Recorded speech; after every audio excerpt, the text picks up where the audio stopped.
Hi friends, welcome to my KSY informative channel. ಏನು ಯಾರಾದರೂ ನನ್ನ ಚಾನಲ್ನ ಸಬ್ಸ್ಕ್ರೈಬ್ ಮಾಡದೆ ನೋಡ್ತಾ ಇದ್ದರೆ ಪ್ಲೀಸ್ ಒಂದು ಸಬ್ಸ್ಕ್ರೈಬ್ ಮಾಡ್ಕೊಳ್ಳಿ. ನಾನಿವತ್ತು ಚಿಕನ್ ಪಲಾವ್ ರೆಸಿಪಿನ ಟ್ರೈ ಮಾಡಿದ್ದೆ. ತುಂಬಾ ಚೆನ್ನಾಗಿ ಬಂದಿತ್ತು, ಹಾಗಾಗಿ ನಿಮಗೂ ಶೇರ್ ಮಾಡೋಣ ಅನ್ನಿಸ್ತು. ಬನ್ನಿ ಯಾವ ರೀತಿ ಮಾಡೋದು ಅಂದರೆ, ಮೊದಲಿಗೆ ಒಂದು ಮಸಾಲ ತೆಕ್ಕೋಬೇಕು. ಒಂದು ಮಿಕ್ಸಿ ಜಾರಿಗೆ ಸ್ವಲ್ಪ ಕೊತ್ತಂಬರಿ ಸೊಪ್ಪು, ಹಾಗೆ ಒಂದೆರಡು ಕಾಯಿ ಮೆಣಸು, ಹಾಗೆ ಸ್ವಲ್ಪ ಪುದೀನ ಸೊಪ್ಪು, ಹಾಗೆ 1 ಟೀ ಸ್ಪೂನ್ ಆಗುವಷ್ಟು ಜೀರಿಗೆ, ಹಾಗೆ 1 ಟೀ ಸ್ಪೂನ್ ಆಗುವಷ್ಟು ಕಾಳು ಮೆಣಸನ್ನ ಹಾಕ್ಕೊಳ್ಳಿ. ಹಾಗೆ 1 ಟೀ ಸ್ಪೂನ್ ಆಗುವಷ್ಟು ಕೊತ್ತಂಬರಿ ಹಾಕ್ಕೊಂಡು, ಧನಿಯಾನ ಹಾಕ್ಕೊಂಡು, ಅದಾದಮೇಲೆ 1 ಕಪ್ ಆಗುವಷ್ಟು ಮೊಸರನ್ನ ಹಾಕ್ಕೊಂಡು ಚೆನ್ನಾಗಿ ಪೇಸ್ಟ್ ಮಾಡಿ ಎತ್ತಿಟ್ಕೊಂಬಿಡಿ. ಅದಾದಮೇಲೆ ಒಂದು ಕುಕ್ಕರ್ ಅಲ್ಲದಿದ್ದರೆ ಒಂದು ಪಾತ್ರೆಯಲ್ಲಿ ಮಾಡ್ಕೋಬೋದು. ನಾನು ಪಾತ್ರೆಯಲ್ಲಿ ಮಾಡ್ಕೊತಾ ಇದ್ದೀನಿ.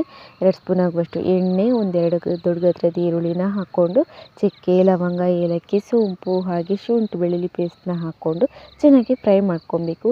ಚೆನ್ನಾಗಿ ಫ್ರೈ ಮಾಡಿದ್ದಾದಮೇಲೆ ಇವಾಗ ನಾನಿಲ್ಲಿ 1 kg ಚಿಕನ್ನ ಆ್ಯಡ್ ಮಾಡ್ಕೋತಾ ಇದ್ದೀನಿ.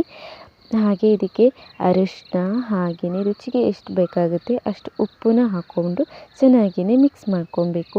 ಚೆನ್ನಾಗಿಯೇ ಫ್ರೈ ಮಾಡ್ಕೊತಾ ಇರಬೇಕು. ನಾನಿವತ್ತು ಕುಕ್ಕರಲ್ಲಿ ಮಾಡ್ತಾ ಇಲ್ಲ, ಹಾಗಾಗಿ ನೀವು ಬೇಕಿದ್ರೆ ಕುಕ್ಕರಲ್ಲಿ ಮಾಡ್ಕೋಬೋದು, ಸುಲಭವಾಗಿ ಆಗುತ್ತೆ. ಅದಾದಮೇಲೆ ಇವಾಗ ನಾವು ಆವಾಗಲೇ ಪೇಸ್ಟ್ ರುಬ್ಬಿಕೊಂಡಿದ್ದೀವಿ ನೋಡಿ, ಅದನ್ನು ಹಾಕ್ಕೊಂಡು ಚೆನ್ನಾಗಿಯೇ ಒಂದು ಸಲ ಮಿಕ್ಸ್ ಮಾಡಿಕೊಂಡು ಇದಕ್ಕೆ ಇವಾಗ 1/2 ಲೋಟ ಅಕ್ಕಿನ ಹಾಕೋತಾ ಇದ್ದೀನಿ. ಚೆನ್ನಾಗಿ ತೊಳೆದ್ಬಿಟ್ಟು ಅಕ್ಕಿನ ಹಾಕ್ಕೊಂಡಿದ್ದೀನಿ. ಅದಾದಮೇಲೆ ಇದಕ್ಕೆ ನೀರನ್ನ ಆ್ಯಡ್ ಮಾಡ್ಕೊಂಡಿದ್ದೀನಿ. ನೀರನ್ನ ಆ್ಯಡ್ ಮಾಡಿಕೊಂಡು ಒಂದು ಸಲ ಚೆನ್ನಾಗಿ ತಿರುಗಿಸ್ಕೊಬೇಕು. ಮೇಲ್ಗಡೆ ಸ್ವಲ್ಪ ಕೊತ್ತಂಬರಿ ಸೊಪ್ಪು, ಅರ್ಧ ಹೋಳು ನಿಂಬೆಹಣ್ಣಿನ ರಸನ ಹಿಂಡಿಬಿಟ್ಟು ಮುಚ್ಚಿಬಿಟ್ಟು ಇವಾಗ ಒಂದು 15 ಮಿನಿಟ್ಸ್ ಚೆನ್ನಾಗಿ ಬೇಯಿಸಿದರೆ ರೆಡಿ ಆಗುತ್ತೆ. ಚಿಕನ್ ಪಲಾವ್ ಸೂಪರಾಗಿರುತ್ತೆ.